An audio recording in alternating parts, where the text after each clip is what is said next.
देश का अंदर में समझ जाइए कि आज भी वीर है और कल भी वीर थे। तो उन वीर के बारे में हम सुना देते हैं।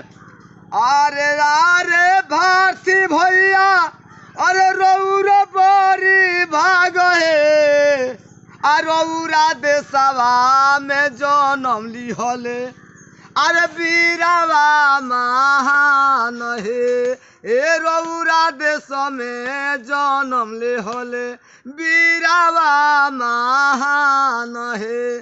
कोई मन के गोला छोड़ले कोई मन के तो बहे आ कोई मन के विमान उड़वले ई आकाश है ए कोई मन के रॉकेट छोड़ले ए देशवाई वीर है।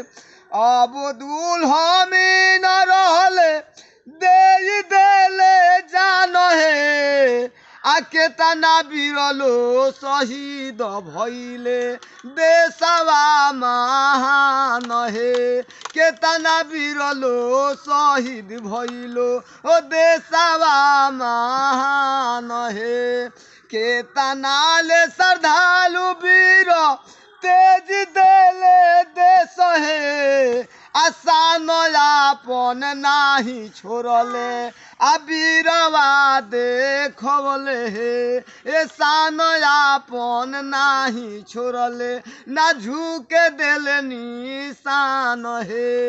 आरे आरे देश के चाचा रौरा बानी रतन हे आमोछ बैठल वीर देहनी बॉर्डर पर महान है ए मोछ बैठल वीर दिहनी ई देशवा महान है मोछ बैठल वीर दिहनी ई देशवा महान है।